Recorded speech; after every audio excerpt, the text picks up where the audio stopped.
Hey friends, welcome back to another episode of Getting Close Up, the show focused on independent artists and creatives. I'm your host, Danielle Cox, and I love making new friends, so go ahead and enjoy today by liking the video, subscribing to our channel, and ding the notification bell so you don't miss a thing. My guest today is on the roller coaster ride of his life. As a college student, a fashion designer, hosting, creating content, while keeping in line his life goals and his faith. Today, we are getting close up with Isiah Evans of L-Bib Clothing. Hi, Isiah. Welcome to the show. Hey. Thank you. Nice to see you guys. All the way from Hotlanta. Yes, ma'am. Yes, ma'am. Atlanta, Georgia. Hotlanta, Morehouse College. I love that. Yes, ma'am. It's a historic school. Thank you. You were telling me a story about why you chose Morehouse. So let's get into that. Yes, ma'am. So my father, his name is Chris Evans. He went to Morehouse College. He graduated in the class of 1998.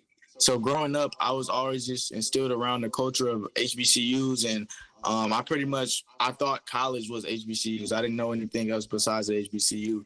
So might as well say. So growing up, I pretty much always knew my mom was on Morehouse. And then the fall of 2022, my cousins, they actually went to Spelman College. So I came down here for homecoming and I kicked it with them.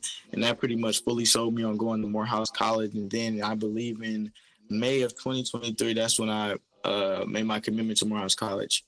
So it's been a journey. I definitely love being out here around the like-minded individuals. You know, we got Spelman across the street, Hotlanta University across the street, Morris Brown College. So it's just a lot of like-minded individuals, a lot of Black people with their head on the right things, trying to be better in life, trying to go get these jobs, trying to serve the community. So I feel like there's no better place for me, and I wouldn't trade it for anything. I love that because it's that community, that sense of community of having so many around you that are like-minded, that look like you, that are doing different things. You're meeting different kinds of people. Not everybody is on the same level, but at least you're all in the same place. And it's a opportunity to experience a lot of different things, a lot of different personalities, which I think also lends to your creative side. Yes, ma'am. One thing I want to ask you is, what are the things, creatively speaking, that you're geared most towards? So creatively speaking, I'm more so tapped in with like video creation. I like making entertaining videos, really like cinematography, maybe making like short little like promotional videos, short little commercials and things like that. So that's what I feel like I'm most passionate about. I'm also passionate about creating clothes, putting my ideas on garments as well. And yeah, I love marketing. I love promotion. So those are the creative things that I'm more so like really in love with. And let's talk about L-Bib Clothing. Firstly, what does the name L-Bib, what does that represent? Okay, so the name L-Bib, it is actually the Bible spelled backwards. So however you spell the Bible, flip it backwards, and that is L-Bib Clothing. We actually made the clothing brand. It was me and my best friend. We went to preschool together. We went to high school together, and we ended up coming together as well.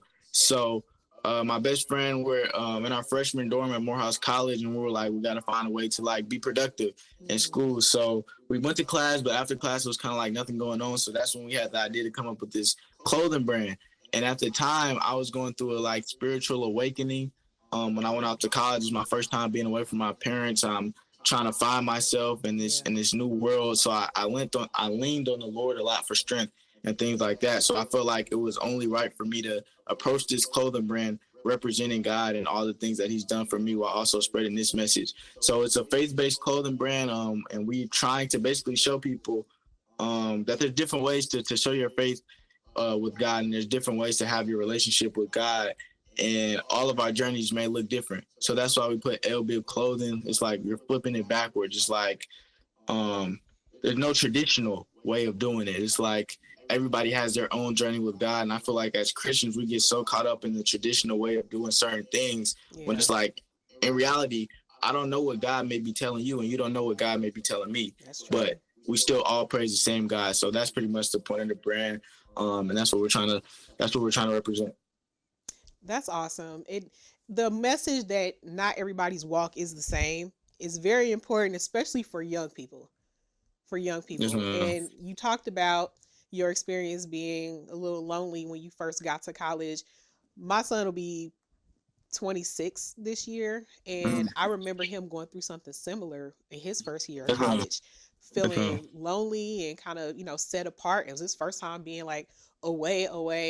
Mm, And so I get that. Like a lot of people kind of shell up and don't want to talk about being lonely because yes, ma'am. people kind of look down on when people say that they're Yeah. lonely. So I've always embraced my loneliness. I'm kind of like, I like spending time with myself a lot of the time. I'm kind of like my mom. Me and my mom are the same as where like we'll hang out, but at the end of the day, we always need that time to ourselves. I feel like I take a lot of time to myself. That's when I come up with my best ideas. Yeah. That's when I learn new skills. Like over Same. this winter break, I learned how to play the guitar. So I Oh, embrace being, what? yes, ma'am. So I embrace being alone.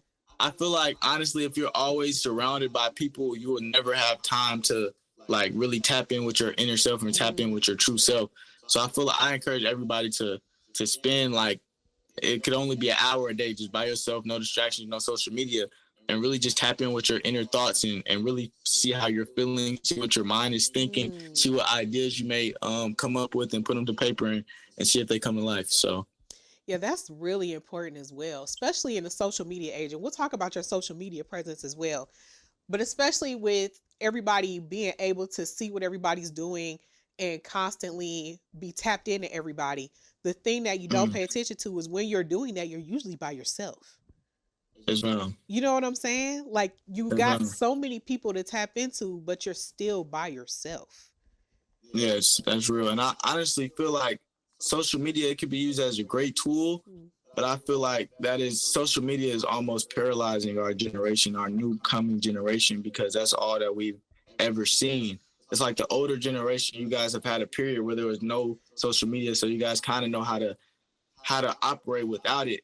But our generation is like almost programmed into us. Like I don't know if you know, when TikTok got like banned last week or Yeah. 2 weeks ago, everybody was walking around with their heads cut off. Like I feel like that's an honest problem that our generation Yeah. faces, just being attached to the phone.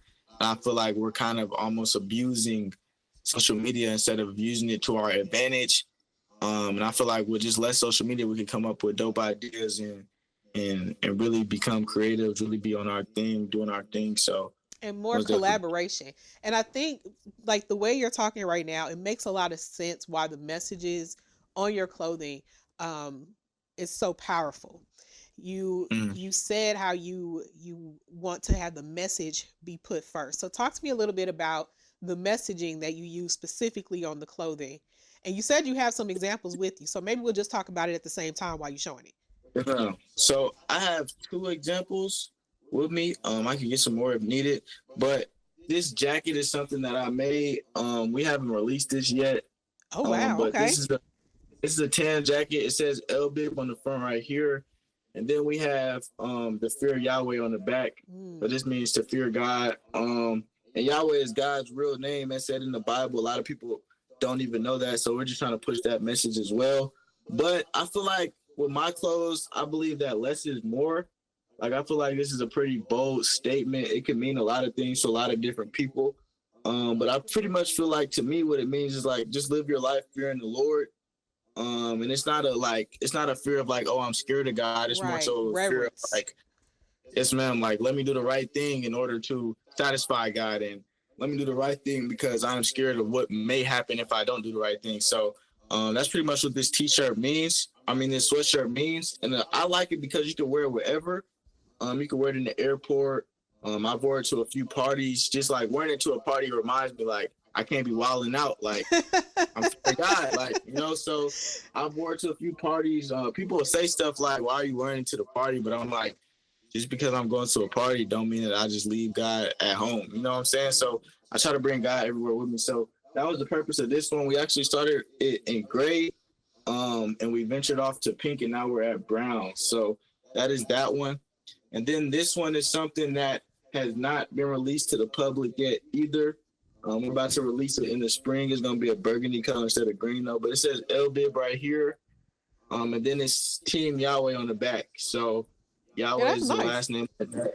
And then we got the number 7, which represents completion and fulfillment of Yeah. oneself.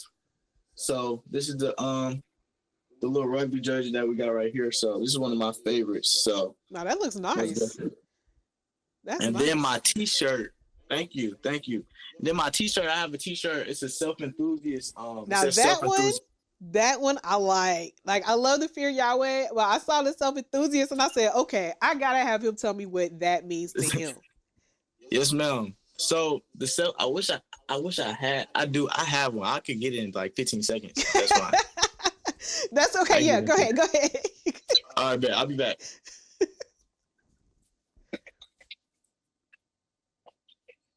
So boom, I'm back. He said, okay, so boom.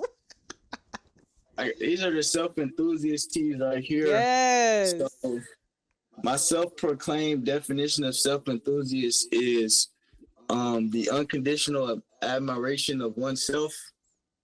So I pretty much make this T-shirt because oftentimes I find myself admiring myself. I find myself ain't nothing wrong with that. I find myself appreciating myself, looking in the mirror, realizing how handsome I am.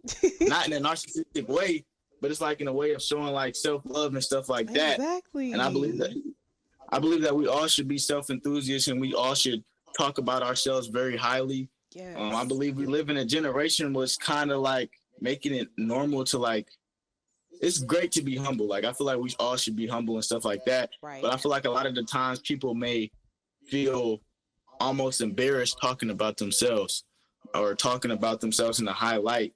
And I feel like it shouldn't be that way. So I make this T-shirt to basically like represent that it's okay to be very enthusiastic about yourself. Like when I talk about myself, I start smiling, you know, so as you should. I feel like that's perfectly fine to do. So that's why I made that shirt right here.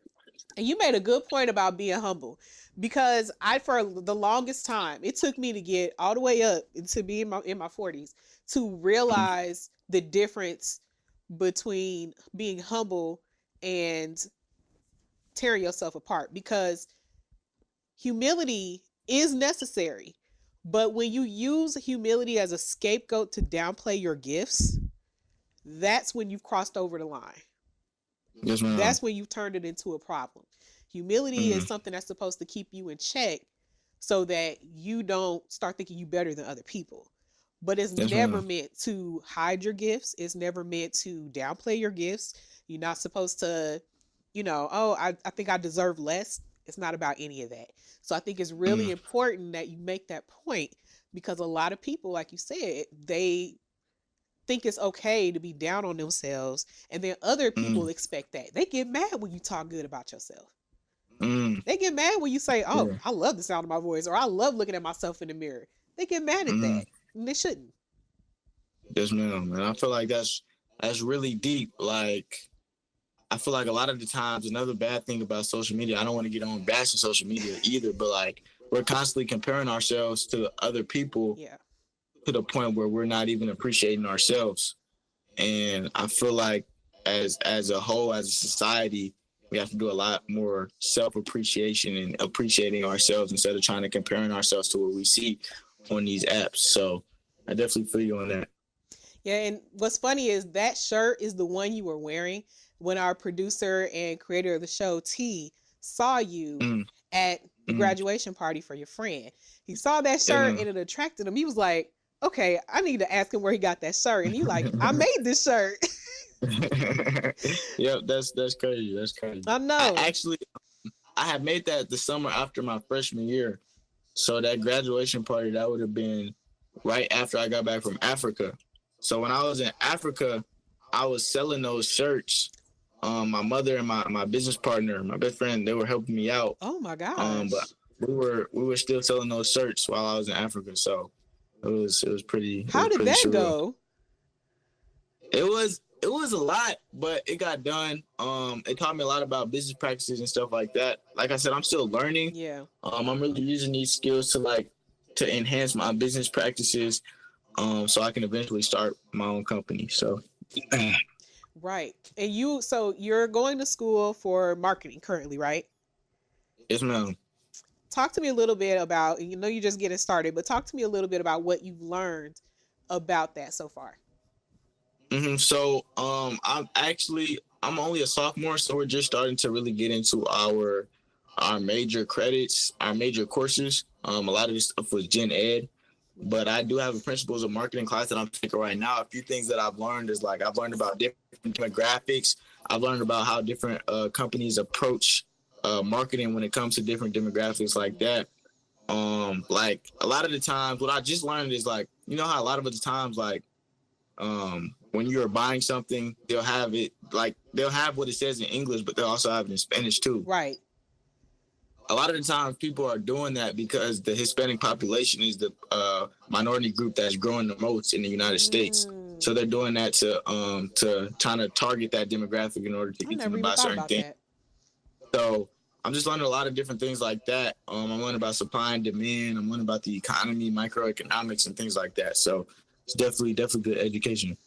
Yeah, it's very important. And the thing I noticed about people who have taken marketing or end up doing marketing later in life, they have to have a very specific drive and ability to manage multiple things at once. So let's talk a little bit about the business side of LBIB clothing before we get into any other things. You just mentioned that you sold some shirts in Africa and then you had to learn about how some rules might be different there. What is one of the biggest lessons you've learned so far in trying to sell your clothing? As far as selling my clothing, I would say the biggest thing that I've learned so far is that having a business is all about catering to your customers' needs. It's all about fulfilling your customers' needs, making sure your customers are satisfied, making sure that they are happy, making sure that your product brings them fulfillment when they buy it, that they don't regret buying your product. You don't want to be too pushy with your product. You kind of want to attract them. You kind of want to attract your customers instead of going out and pushing it in their face. You kind of want them to come to you. You have to have good communication skills. You have to be like a likable person. You have to know how to relate to your customers and things like that. So really, what I'm learning is marketing is more so about the relationships that you have with your customers and how you make them feel. So that's a really important point, and I wish more. When you, I think the difference is what I was going to say was more I wish more retailers thought that way. But what I just caught myself in is the fact that they don't have to, because they've pushed out so many of the smaller retailers and so many of the creatives that were making clothes that you could just go to and get stuff from, that they don't have to worry about who their audience is. They don't have to worry about, because either way, you're going to have to come to Target or Walmart or whatever to get the majority of your stuff, or Amazon. And they kind of did that on purpose and pushed people out. So I love talking to creatives who are making clothes and are designing clothes, because you do care about your specific message. You do care about your specific audience. Who would you say that your brand is a target of? Who's your target? I'll say my brand is targeted to people who love themselves and people who are willing to accept that they can always improve, that they're never perfect. People who live a life fearing God or are trying to start their life, their journey with Christ. I feel like those are who my target audience is. Yeah, that's I think that fits right in line. And then too, what has the reception been like with the clothing line? Like what type of feedback have you been getting about it? So when I initially started it, people were kind of like asking me like what it meant. Because I did a lot of YouTube, so people was kind of like a curveball for a lot of people. The shift that I had, my spiritual shift that I had, it was a curveball for a lot of people. So a lot of people didn't quite understand what I was trying to do with my life. But a lot of people I've heard great things. A lot of people are willing to shop with me and trust me that I will get them their products. So that's always a plus. That is. But I've heard a lot of great things about the brand. People will text me and be like, "Oh my gosh, I see somebody wearing your hoodie or something." So that just make me feel good. It's crazy what clothes can do. Yeah. So I've gotten pretty good feedback from it, to be honest with you. And getting back into what we were talking about earlier about community, all those different colleges that are in one area, you've, as if you don't have enough to do, you've also put yourself out kind of in the forefront in the hosting sense. Talk to me about the Hump Wednesday opportunity and how that has also brought you more community. Yeah. So currently I serve as the official host of Morehouse College. I host our Hump Wednesdays and a lot of other events that we have. Hump Wednesdays is basically like a big event where everybody from the Atlanta University Center will come out, and it's like a big it's almost like a party, like a block party or like a big networking event. Like all the organizations are outside.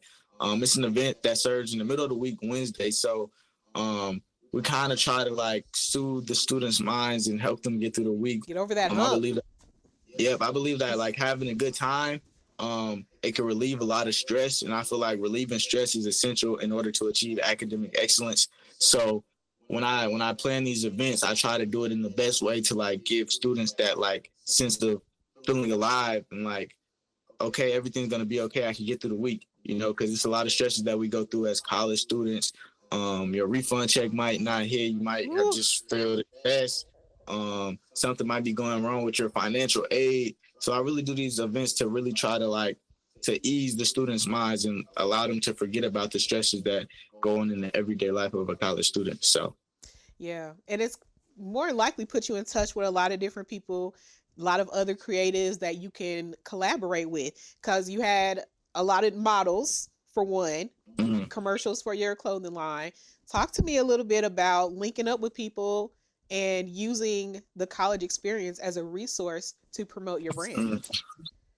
So I learned that I learned my freshman year, like I'll never be around this many people who are so talentedly gifted and willing to create ever again. Like college is really a once in a lifetime opportunity, so you really have to take full advantage of it. I got 2.5 more years, which is crazy because I feel like I just started. But I definitely want to continue to take advantage of what it is and definitely not take it for granted. So, yeah, it's just been a great experience so far, though. And it's also led you to other collaborations in the content creation space. So when did you start your YouTube channel and like really putting yourself out there with that? So I started my YouTube channel when I was 11. Oh, wow. 11 years old, yes, ma'am. So I'm really like a grandfather when it comes to like YouTube and social media and stuff like that. Oh, God, what does that make me? Oh, So I started when I was 11. My father, we had a conversation at the dinner table. I was watching a lot of YouTube, and he had told me the rest of your life, you have two decisions that you can make. You can either be a consumer or a producer. And from there on out, that's when I started producing my own content. I started making videos, and I've been doing it ever since. So this will be year 8. Wow. That is insane. You were talking earlier about how, the older generation, my generation, which I accept that title, it's fine. How we had that, we were on the cusp of the internet and all of this stuff. There was a time, my childhood, we didn't have cell phones. Even when I had my son, camera phones weren't even out yet. So it wasn't like constant videos and pictures and posting and that sort of thing. But at the same time, there is a unique opportunity for connection, even with all the bad things that have to do with social media. There is a unique opportunity for connection. And I see that in what you're doing as you're sharing snippets of your life as a college student at an HBCU. This is a unique opportunity for you specifically because you're not going to be around these same people or this many people again with that same mindset. But who knows how this is going to change and how college life, HBCU life is going to change in the future. So you could be very well building a time capsule of the experience of somebody at an HBCU in this period of time. Has that ever come across to you? Have you ever thought about that? So a big thing for me is like, I know that me going to an HBCU means that I stand in a position of privilege. I have the privilege to go to an HBCU.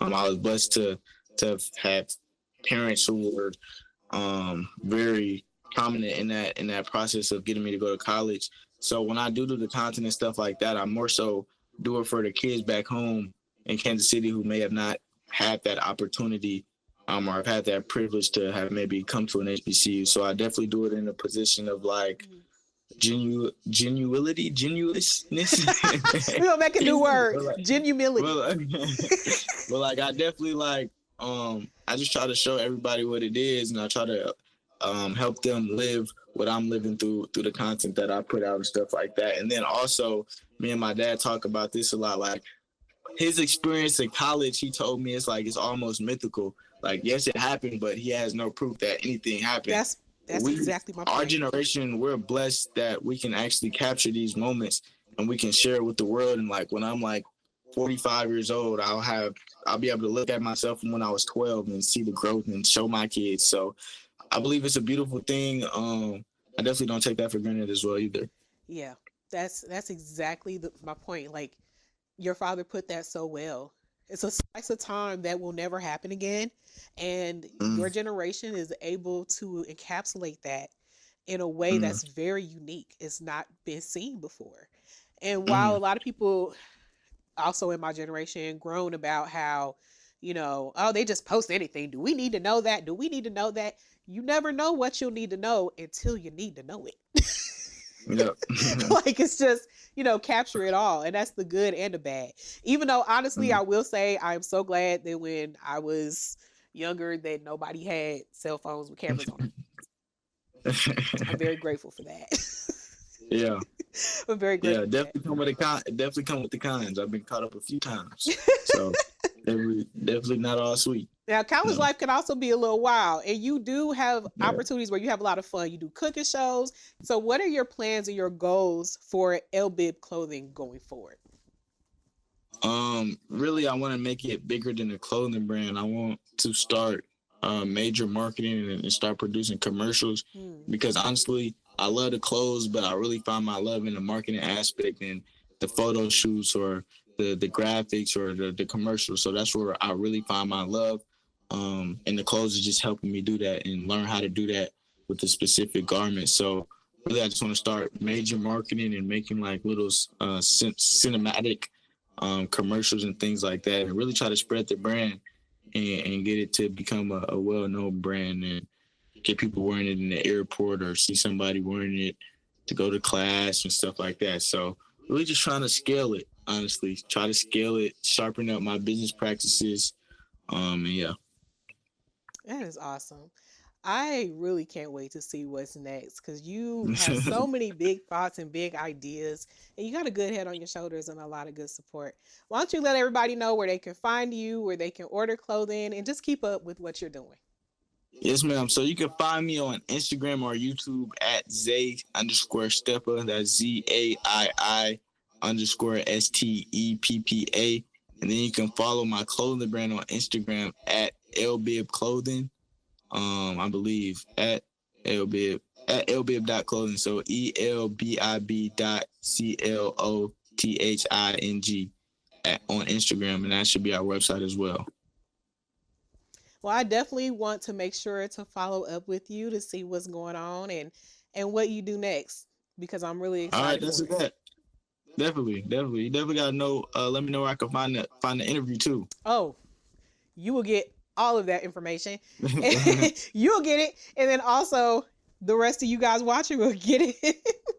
All the links that Isiah gave will be down in the description box below. So make sure that you check him out. Again, many thanks to my guest, Isiah Evans of LBIB Clothing, for joining me today. If you had as much fun as we did, make sure that you like, you comment, you subscribe so that we can keep bringing it to you. New episodes of Getting Close Up air bi-weekly on Fridays. We also will have this podcast available to stream on all streaming platforms, so you ain't got no excuse. You can watch it and then you can listen to it. And if you listen to it, you might get some extra content. It's a little bit longer on the podcast version sometimes. So you guys are the best part of all of this. I thank you so much for watching, and I'll see you again soon for another close up. I'll be checking for you. Bye.